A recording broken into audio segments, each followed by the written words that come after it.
Hello, this is Mark Lincoln. I haven't done a serious video in a while because I've been preoccupied with the entity that those who know me doesn't even bear mentioning.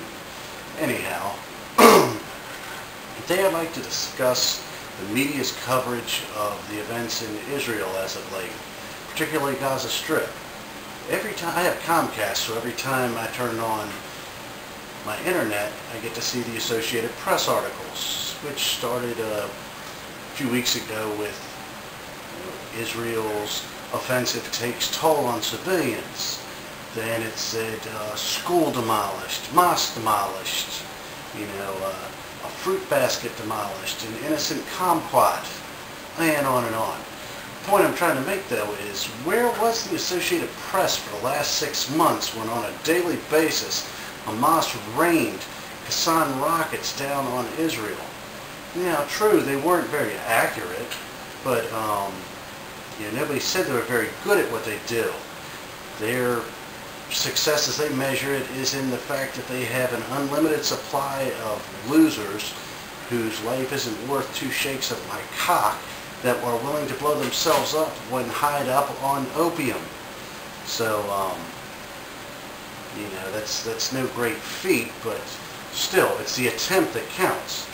And an example I like to cite is if people were coming across the border from Canada to the United States on a daily basis and blowing themselves up in heavily populated areas, how long would it be before we had war with Canada, or at least invaded them to kick the shit out of the responsible parties?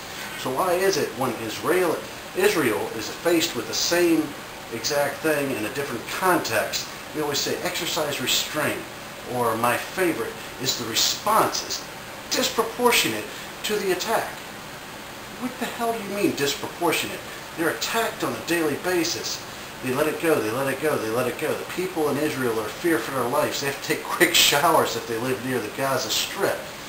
But, what, because they don't actually kill people with every rocket that they fire? That makes it somehow less heinous?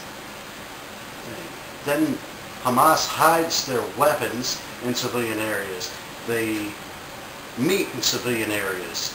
They take their leaders and they stuff them in Mosque and other various areas. But, when you use a religious, a civilian educational entity for military purposes, it no longer enjoys that cloak of unattackability that it would be under international law.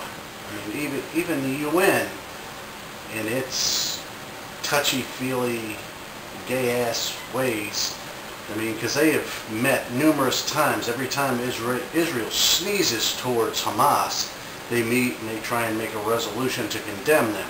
And usually the United States is the only one who vetoes it, because we say we are not going to pass this unless you also pass a resolution to condemn Hamas's or Hezbollah's or Islamic Jihad's or Al-Aqsa martyr brigades,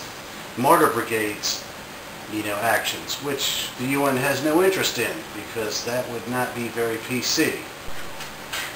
Anyhow, I would love for a fan, or even the Associated Press themselves, which I highly doubt because they like hiding under their desk when it comes to shit like this, to explain why there is such a one-sided coverage of these events.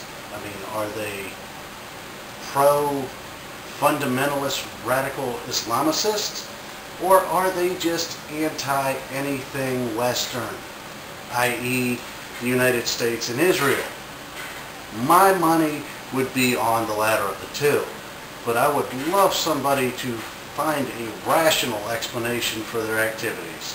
Alright, peace out, people.